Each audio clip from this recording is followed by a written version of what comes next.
berani tampil beda. Kita baca yuk nas pembimbingnya dari Ulangan 6 ayat yang kelima.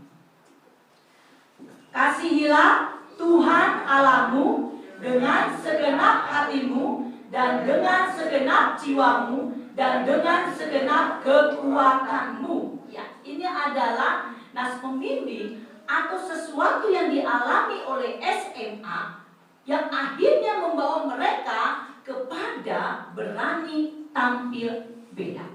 Kita sudah baca tadi ya cerita tentang SMA ini dari Daniel 3 ayat 1 sampai yang ke-30, dan tadi Ibu Rita memangkasnya supaya agak pendek supaya kita tidak terlalu lama. Kalau memang Bapak Ibu mau membaca lagi lebih lengkap di rumah boleh ya, ayat 1-nya sampai yang ke-15 tadi sampai 30 kita sudah baca. Bagaimana menceritakan seorang yang mengasihi Tuhan dan diperhadapkan dengan sebuah pilihan. Sadrak, Mesak, dan Abednego berani tampil beda. Kenapa mereka berani tampil beda? Karena mereka percaya siapa yang mereka imani, siapa yang mereka ikuti, siapa yang mereka yakini di dalam kehidupan mereka. Dalam Daniel 3 menjelaskan tentang 3 orang laki-laki bernama Sadrak, Mesak, dan Abednego. Bersama dengan Daniel, mereka diserahi posisi puncak dalam pemerintahan latar belakang ya, pemerintahan di wilayah Babel. Itu ada dalam Daniel 2 ayat yang ke-49. Sadrak, Mesak, dan Abednego adalah 3 orang Israel dari kerajaan Yehuda yang kemudian bekerja di Babel pada abad ke-6 sebelum Masehi. Sadrak itu nama aslinya adalah Hanaya. Sebenarnya dia namanya Hanaya, tapi karena dia diambil sama raja, dia namanya diganti jadi Sadrak. Sadrak adalah nama bahasa Kasdim yang berarti lembut, penulis raja atau besar atau perintah dari dewa Aku. Sedang nama aslinya adalah Hanaya dalam bahasa Ibrani dan bahasa Inggris Hananiah yang berarti pemberian atau rahmat Yahweh. Maksudnya rahmat Tuhan Yahweh, rahmat Allah. Mesak itu bernama Misael. Mesak dalam bahasa Kasdim artinya yang menarik dengan kekuatan atau tamu raja, atau nama seorang dewa Babel, Mesak. Misael bahasa Ibrani yang seperti El atau Allah. Itu Misael ya dalam bahasa Ibraninya yang seperti El atau Allah. Sedang nama Abednego itu adalah Azaria. Abednego dalam bahasa Kasdim artinya hamba terang, bersinar, atau hamba dewa, Nego atau Nebo. Azaria dalam bahasa Ibrani atau bahasa Inggrisnya adalah Azaria, artinya yang ditolong oleh Yahweh. Jadi nama ini sangat berarti sekali. Setiap kita pasti punya arti nama ya, pasti punya arti nama. Jadi nama itu memiliki arti. Kita kalau memberikan nama, mungkin ibu-ibu ya, pasti punya harapan anak itu seperti itu. Kayak kami dulu sama bapak, waktu Kak Yabes mau lahir, bapak langsung sediain nama. Waktu kami ibadah keluarga pribadi, maksudnya saya dengan bapak berdua ibadah, terus baca kami ditawarin ada tentang Yabes. Bagaimana Yabes itu dimuliakan dari saudara-saudaranya, bagaimana Yabes itu berdoa dan doanya dijawab Tuhan, bagaimana Yabes itu diberkati. Jadi bapak bilang, saya berharap Yabes seperti ini. Akhirnya bapak kasih nama. Dan ada Aco, itu bahasa Kalimantan hari, artinya doanya dijawab setiap hari gitu. Doanya siapa? Doanya si Masri Agustin Yusia. Jadi artinya berdoa dengan saya ya. Sudah dijawab.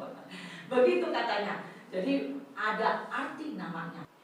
Jadi Sadrak, Mesak, dan Abednego menghadapi sebuah tantangan untuk memilih. Apa pilihannya? Supaya mereka tampil beda. Dan melalui penampilan mereka yang berbeda, mereka menjadi teladan atau berkat bagi orang pada masa itu dan sampai saat ini. Pilihan pertamanya, apakah mereka akan mematuhi perintah raja karena mereka hidup dari raja dan mereka dipanggil oleh raja, dan mempertahankan hidup mereka, berkat-berkat mereka, keluarga mereka, kedudukan mereka, kemudian mungkin meminta maaf kepada Tuhan. Dia akan harus mengorbankan semuanya itu. Apakah itu pilihannya? Atau pilihan yang keduanya, apakah mereka mau menaati firman-Nya untuk tidak pernah menyembah patung itu? Pilihannya sangat berat, bukan? Satu, pilihannya tidak menyembah patung, tapi mereka harus mengorbankan kedudukan mereka, berkat-berkat mereka, keluarga mereka harus dikorbankan. Maksudnya apa? Kalau mereka tidak menyembah, pasti itu akan terpengaruh. Mereka tidak akan mendapatkan. Atau mungkin mereka menyembah, terus mereka semakin naik kedudukannya, berkat-berkatnya semakin berlebih, tapi hubungan dengan Tuhan hancur. Mungkin pikir gampang, minta maaf aja sama Tuhan, mungkin begitu. Tapi Sadrak, Mesak, dan Abednego, dia memilih pilihan yang kedua, yaitu mereka menaati firman untuk tidak pernah menyembah patung. Dalam Daniel 3 ayat yang ke-8 sampai ke-12 mengatakan bahwa mereka akhirnya memilih pilihan yang kedua. Mereka mau menaati firman Tuhan untuk tidak menyembah patung, tetapi menyembah Allah yang hidup bagi kehidupan mereka. Oleh karenanya mereka pun kemudian dibawa menghadap raja, dan sekalipun raja sangat marah kepada mereka, raja tetap memutuskan untuk memberikan kesempatan kepada mereka satu kali lagi untuk mengubah pilihannya. Dikasih kesempatan untuk mengubah pilihannya. Apakah SMA berubah? Ternyata SMA tidak berubah. Tuhan Yesus tidak berubah. Tidak berubah. Kalau manusia tidak berubah dalam hal yang baik, tapi kalau manusia tidak berubah dalam hal yang buruk, dislike. Daniel, Sadrak, Mesak, dan Abednego, mereka tidak berubah akan kepercayaan kepada Tuhan. Raja berkata kepada mereka dalam Daniel 3 ayat ke-15, tetapi jika kamu tidak menyembah, kamu akan dicampakkan seketika itu juga ke dalam perapian yang menyala-nyala.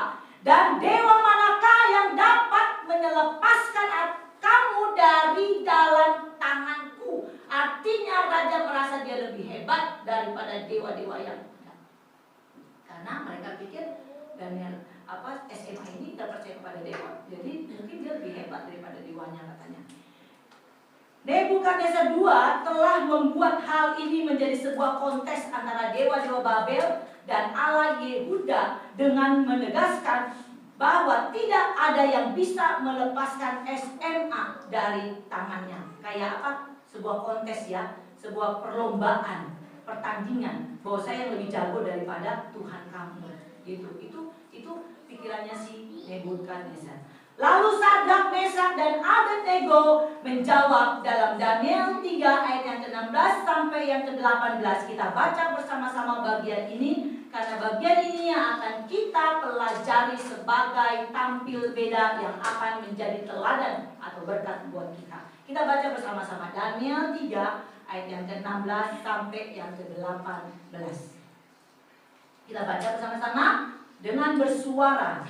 Lalu Sadrak, Mesak, dan Abednego menjawab Raja Nebukadnezar, tidak ada gunanya kami memberi jawab kepada Tuanku dalam hal ini. Jika Allah kami yang kami puja sanggup melepaskan kami, maka Ia akan melepaskan kami dari perapian yang menyala-nyala itu dan dari dalam tanganmu ya Raja.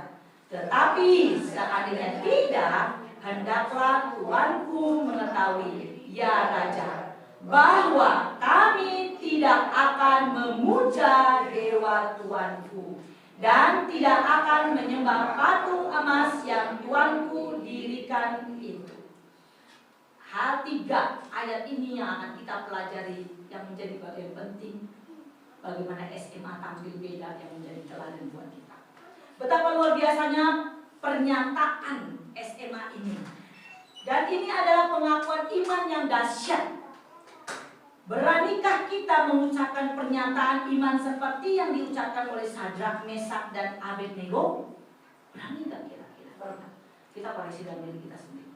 Bisakah kita tetap mengucap syukur seandainya jawaban doa Tuhan enggak sesuai dengan harapan kita? Kan tadi SMA juga bilang waktu ayat yang ke-18, seandainya tidak Tuhan selamatkan saya. Artinya apa? Kerinduannya doanya itu kemungkinan tidak akan sesuai dengan apa yang ada di harapannya dia. Berani nggak kita tetap mengucap syukur seperti SMA? Mampukah kita tetap berkata Tuhan itu baik meski kenyataannya pahit bagi kita? Mampu nggak? Sepertinya susah ya. Harus dengan air mata. Bagaimana langkahnya? Kita harus sadar bahwa segala sesuatu itu Tuhan tidak pernah tinggal diam. Segala sesuatu itu Tuhan, tidak ada maksud Tuhan yang Tuhan kerjakan. Kalau kita sadar untuk hal itu, kita mampu merendahkan hati kita, diri kita, mengangkat, menguatkan iman kita, sehingga kita berkata, Tuhan Yesus baik, Tuhan Yesus baik, Tuhan Yesus baik. Katakan berulang-ulang, Tuhan Yesus baik. Bukan hanya lambung, tapi itu adalah pernyataan iman kita. Apakah kita mampu seperti Sadrak, Mesak, dan Abednego? Kita patut bersyukur memiliki Bapa yang begitu baik. Tuhan tidak pernah meremehkan iman kita, meskipun sebesar biji sesawi. Tuhan tidak pernah meremehkan iman kita. Dia menghargai, asalkan iman kita tetap. Ketika kita sungguh-sungguh berdoa dengan iman, mempercayai Tuhan dengan sepenuh hati, maka lihat Tuhan justru bekerja dengan caranya yang ajaib, menolong dan menyelamatkan kita dan memberi berkat yang luar biasa. Seperti akhir daripada cerita Sadrak, Mesak, dan Abednego di bagian terakhir. Berkat yang luar biasa. Asal apa? Asal kita sungguh-sungguh hidup dalam iman. Karena iman mereka, Sadrak, Mesak, dan Abednego, selamat dari dapur perapian. Dan bukan hanya itu saja, berkat-berkat mengikuti mereka. Dalam Daniel 3 yang ke-25, Nebukadnezar berkata, tetapi ada 4 orang kulihat berjalan-jalan dengan bebas di tengah-tengah api itu. Mereka tidak terluka, dan keempat itu merupakan seperti anak dewa. Pernyataan Nebukadnezar ini memberikan pengertian kepada kita bahwa Yesus sendiri hadir menyertai SMA berjalan di dalam api untuk menyelamatkan mereka. Pada saat kita percaya sungguh-sungguh kepada Tuhan kita, apapun yang ada di dalam kehidupan kita, masalah seberat apapun seperti SMA, Dia berjalan bersama kita. Dia tidak pernah meninggalkan kita. Bayangin dalam dapur perapian yang menyala-nyala, yang dipanaskan berapa tadi? 7 kali lipat. Orang yang mau memasukkan mereka saja ke dalam api itu, mereka terbakar hangus. Tapi bayangin SMA tidak terbakar. Orang yang memasukin aja pasti jauh lah dari api itu, tapi terbakar hangus. Tapi si SMA tidak terbakar hangus. Karena kenapa? Tuhan hadir. Malaikat Tuhan ada bersama mereka. Mengapa Sadrak, Mesak, dan Abednego berani tampil beda? Kenapa? Yang pertama, karena mereka memiliki iman yang kokoh kepada Allah. Mereka memiliki iman yang kokoh. Mereka percaya Allah yang mereka sembah sanggup. Tetapi mereka tidak sedang menjadi sombong dan menuntut sebuah mujizat. Iman mereka tidak ditentukan keadaan hati atau peristiwa yang sedang mereka alami. Ini adalah iman yang kokoh, yang dirasakan atau dilakukan oleh SMA. Iman mereka kokoh, tidak terpengaruh dengan keadaan saat itu. Apa keadaan saat itu? Dapur perapian yang menyala-nyala 7 kali lipat, dipanaskan. Kematian hanya di ujung hidup. Sebenarnya kalau secara manusia mungkin mereka tidak akan bisa beriman. Karena apa? Situasinya, keadaan saat itu tidak membuat iman dia kokoh. Karena pernyataan ayat yang ke-18 aja bilang seandainya Tuhan tidak menolong, tapi dia tetap mau mati buat Tuhan, tetap berjuang dengan iman yang kokoh. Peristiwa yang dialami Sadrak, Mesak, Abednego tidak melemahkan iman mereka kepada Tuhan, iman yang kokoh. Sadrak, Mesak, dan Abednego telah memutuskan bahwa mereka tidak akan menyembah patung itu, meskipun mereka tahu bahwa Allah sanggup melepaskan mereka dan mereka tidak menjadikan itu sebagai bahan pertimbangan. Mereka tetap bilang, pokoknya saya tidak mau menyembah patung itu. Itu satu prinsip. Karena kenapa? Dia punya iman yang kokoh. Mereka mematuhi Allah tanpa syarat. Biasanya kita ini manusia mematuhi Allah itu pasti dengan banyak syarat. Kalau Tuhan selalu luruskan jalanku, tidak ada persoalan, tidak ada masalah, jalannya enak-enak aja, baru saya beriman yang kokoh, iman yang teguh sama Tuhan.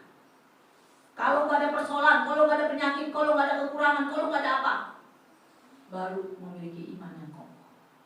Tapi Sadrak, Mesak, dan Abednego tidak. Dia tidak terpengaruh dengan syarat-syarat apa. Iman tetap iman. Doa dijawab atau tidak dijawab, iman tetap iman. Dia tidak mau dikuasai, mereka tidak mau dikuasai dengan kekecewaan saat itu. Mereka tetap tidak mau memuja patung yang didirikan karena mereka tahu mereka memiliki iman yang kokoh. Jadi iman mereka kokoh. Mereka sadar betul kepada siapa mereka beriman. Kalau memiliki iman yang kokoh, pasti tidak akan berkhianat. Dan pasti energik, semangat. Pasti percaya penuh dan tidak goyah. Ini ciri-ciri iman yang kokoh. Kita bisa tentang di dalam diri kita. Kalau kita memiliki iman yang kokoh, iman itu tidak akan berkhianat. Tidak akan meninggalkan Yesus sebagai Tuhan dan Juru Selamatnya. Dan juga dia tidak malas-malasan. Dia memiliki sikap yang energik. Dan juga dia percaya penuh kepada Tuhan. Dan dia tidak akan goyah. Imannya tidak akan goyah. Apapun yang terjadi di dalam dunia ini, di dalam keluarganya, di dalam hidupnya, imannya tidak akan goyah. Itu yang pertama. Yaitu karena Sadrak, Mesak, dan Abednego memiliki iman yang kokoh kepada Allah. Sehingga mereka memiliki teladan hidup dari penampilan mereka yang berbeda. Yang kedua, hanya 2 saja ya Bapak Ibu. Senang ya. Yang kedua adalah karena memiliki komitmen. Amarah sang raja tidak menggetarkan komitmen untuk tetap setia menyembah Allah yang hidup. Komitmen itu sama sekali tidak dikaitkan dengan kepentingan keselamatan diri yang sifatnya sementara, melainkan didasarkan pada kehendak dan kemuliaan Allah. Definisi komitmen menurut Kamus Bahasa Indonesia, perjanjian atau keterikatan untuk melakukan sesuatu. Menurut Alkitab, komitmen sebuah tindakan dari pihak kita sebagai respon kita kepada Allah. Itu arti komitmen. Tindakan kita sebagai respon kita kepada Allah. Apa yang kita lakukan saat ini, itu adalah sebuah respon kita bahwa kita percaya kepada Allah. Itu menurut Alkitab. Tapi kalau menurut Kamus Bahasa Indonesia itu adalah keterikatan. dari satu hal yang keluar dari mulut, berkomitmen. Saudara, tidak ada gunanya membicarakan masalah komitmen jika kita tidak mau untuk berkomitmen. Tidak ada gunanya jika kita setengah-setengah berkomitmen. Tidak ada gunanya. Kita harus berkomitmen. Komitmen ini sangat penting. Komitmen itu diperlukan, dibutuhkan dalam apa? Dalam berpacaran perlu komitmen supaya kita tahu kita mau kemana. Mau dibawa kemana hubungan. Ada yang lanjut takut-takut. Hal berpacaran itu memerlukan komitmen. Terus untuk mengikut Tuhan itu juga membutuhkan komitmen. Karena akan terjadi keterikatan. Dan juga dalam melayani itu membutuhkan komitmen. Kalau kita tidak konsekuen terhadap komitmen kita, itu membuktikan siapa kita. Komitmen itu memiliki saling mengasihi. Komitmen itu adalah saling menjaga kekudusan. Komitmen itu adalah kesetiaan. Love is commitment. Cinta itu adalah keputusan. Siapa yang kita cintai? Tuhan kita? Pelayanan kita? Gereja kita? Suami kita? Pacar kita? Semuanya membutuhkan komitmen. Pada saat kita menyatakan komitmen itu, kita sedang dimantaikan oleh Tuhan.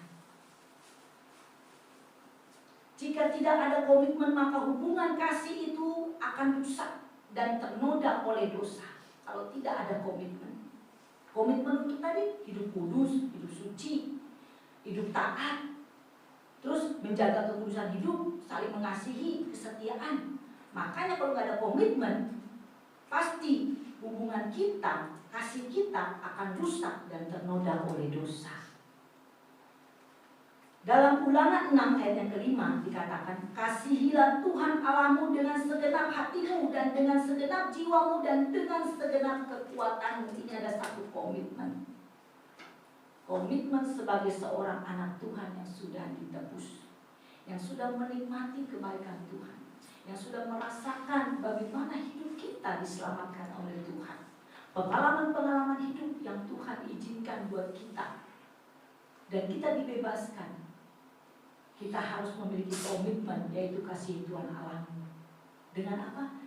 Dengan segenap hatimu, dan dengan segenap jiwamu, dan dengan segenap kekuatan. Apa makna dari ayat ini? Maknanya adalah komitmen total. Komitmen total dari ayat ini. Total itu artinya betul-betul pasrah, berserah pada Tuhan, tanpa mengambil alih bagian hidup kita yang ada dalam kehidupan kita. Kita betul-betul menyerahkan sepenuhnya kepada Tuhan. Kalau saya sudah berkomitmen, jangan ambil lagi yang bagian Tuhan dalam diri kita menjadi milik kita. Kita harus mengasihi Allah, komitmen total, dengan segenap hati, jiwa, dan kekuatan kita. Komitmen itu penting. Mengasihi Tuhan dengan segenap hati berarti menyerahkan segala proses pemikiran kita, perasaan kita, dan keputusan-keputusan kita kepada Tuhan. Dengan tujuan untuk dibentuk dan dituntun sesuai dengan kehendak Tuhan. Mengasihi Tuhan dengan segenap jiwa berarti menyerahkan, mendudukkan, dan mengabdikan segala perasaan dan keinginan kita kepada Tuhan. Itu berarti segenap perasaan kita menjadi sarana kehendak Tuhan. Apapun dalam diri kita, serahkan kepada Tuhan, karena itu menjadi sarana kehendak Tuhan dalam diri kita. Mengasihi Tuhan dengan segenap kekuatan berarti tindakan sekuat tenaga, berjuang, berusaha, karena semua manusia pasti memiliki ego. Jadi kita harus berjuang, berusaha sekuat tenaga kita untuk kita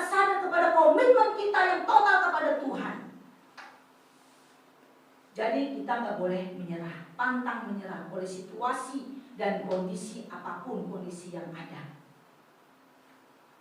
Banyak orang dalam pernikahan nggak mulus, akhirnya mereka berpisah karena mereka tidak mengerti komitmen waktu mereka menikah. Karena kenapa? Karena mereka nggak tahu komitmennya bagaimana seorang suami kepada istri untuk mengasihi. Bagaimana komitmen sebagai seorang istri untuk tunduk menghormati suami. Bagaimana anak harus hormat kepada orang tua. Dan orang tua tidak boleh membuat anak itu memiliki amarah. Gak ada komitmen itu di dalam keluarga, sehingga keluarga itu tidak harmonis. Satu dengan yang lain tidak bersatu. Persoalan-persoalan akan ada, masalah akan ada. Ada sebuah cerita seorang bapak-bapak di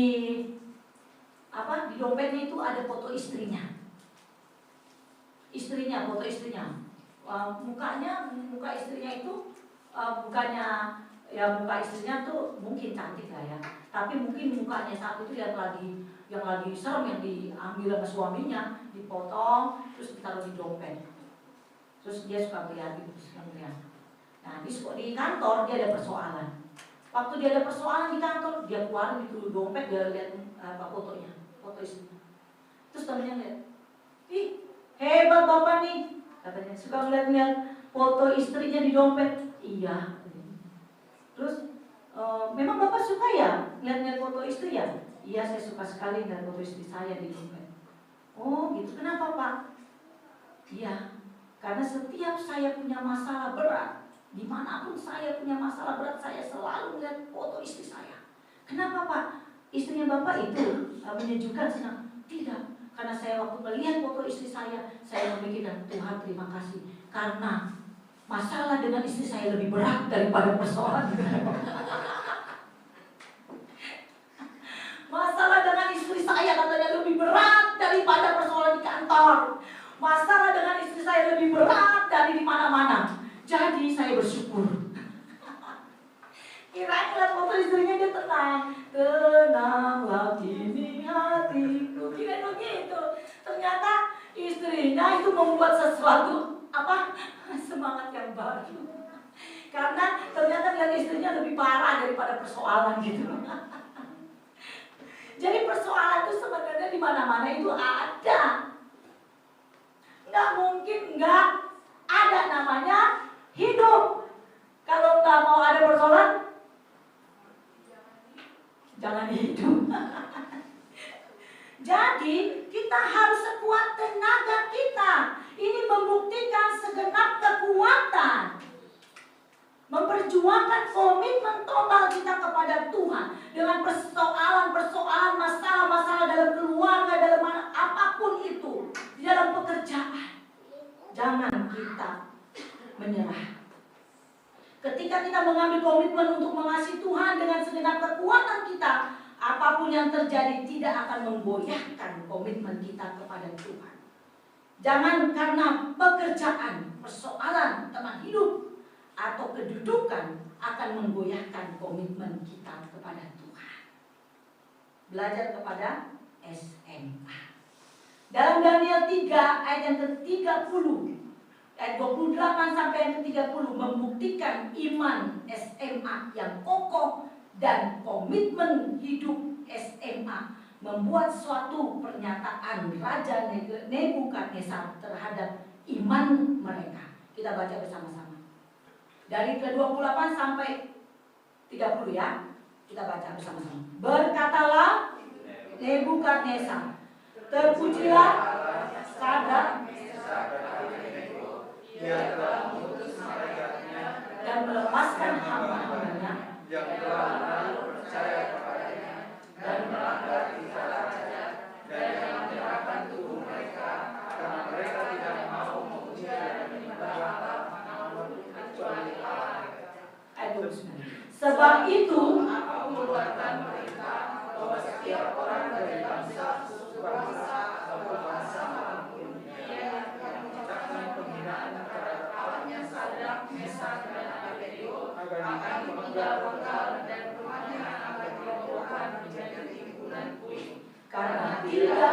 Allah lain yang dapat melepaskan secara demikian itu.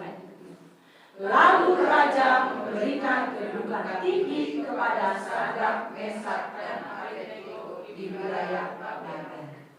Ini adalah satu berkat buat SMA. Berkatnya luar biasa.